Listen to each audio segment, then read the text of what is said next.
ও আমি তো হেঁটেই ভাবতে হবে কিছু যে উপজেলার ভিতরে হাটের মতন দেখা যায় না। এটা হচ্ছে বোরহানউদ্দিন উপজেলা, এটা হচ্ছে আমাদের বরিশাল ভোলা বোরহানউদ্দিন উপজেলা। এর ভিতরে যাব।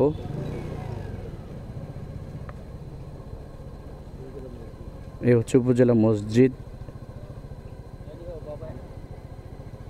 উপজেলার ভিতর কি হচ্ছে?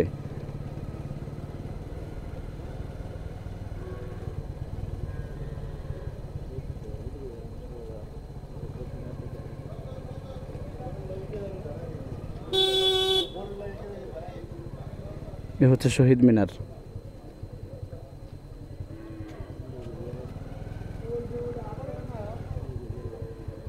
খুব সুন্দর তো। অফিসটা কি? হ্যাঁ, উপজেলার এই কার্যালয়। হ্যাঁ,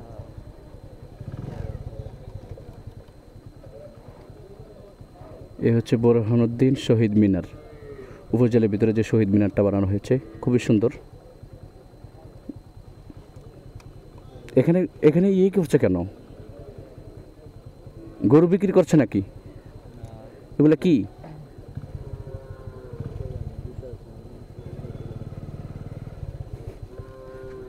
ওনাকে একটু জিজ্ঞাসা করে নেই। এখানে কি গরুর হাট নাকি? এটা দিতেছে ও মানে ইয়ার পক্ষ থেকে আর কি, সরকারিভাবে। ও আমি তো হেঁটেই ভাবতে হবে কিছু যে উপজেলার ভিতরে হাটের মতন দেখা যায় না। ভাবতে ও আচ্ছা আচ্ছা, না খুব ভালো, সরকারিভাবে গরুগুলা দিতেছে আর কি। আচ্ছা আচ্ছা, ধন্যবাদ আপনাকে।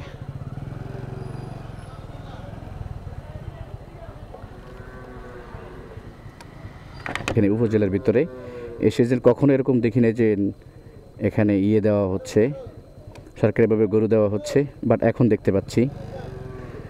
এই জন্যই প্রথম কখনো দেখিনি, তো দেখলে তো বুঝতে পারতাম যে এখানে কি হচ্ছে। কখনো দেখিনি বিদেয়ী মনে হচ্ছে কি উপজেলার ভিতরে গরুর হাট হচ্ছে, দেখে অবাক হয়েছি। তারপরে বোনটিকে জিজ্ঞাসা করলাম, বোনটিকে জিজ্ঞাসা করার মাধ্যমে জানতে পারলাম যে না, সরকারিভাবে গরু দেওয়া হচ্ছে। খুবই ভালো লাগছে। উপজেলার ভিতরে গরুর অনেকগুলো গরু দেখে মনে করেছিলাম গরুর হাট উপজেলার ভিতরে, দেখে অবাক হয়েছি উপজেলার ভিতরে গরুর হাট, এটা কীভাবে সম্ভব। পরে জানতে পারলাম যে না, সরকারিভাবে জেলেদেরকে গরুগুলো দেওয়া হচ্ছে। এই বিষয়টা নিয়ে আপনাদের মতামত চাচ্ছি। আপনারা প্রথমে কী ভেবেছিলেন? আমার মতন আপনারা ভুল বুঝছেন কি না? কী বুঝছেন?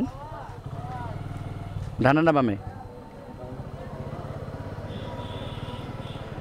আমার মতন আপনারা ভুল বুঝছেন কিনা, আপনারা কী বুঝছিলেন প্রথমে, এটা একটু জানাবেন।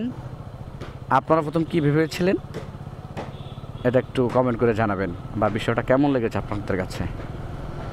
আজকের বিষয়টা এই পর্যন্তই। সবাই ভালো থাকবেন। আসসালামু আলাইকুম ওয়া রাহমাতুল্লাহি ওয়া বারাকাতুহু।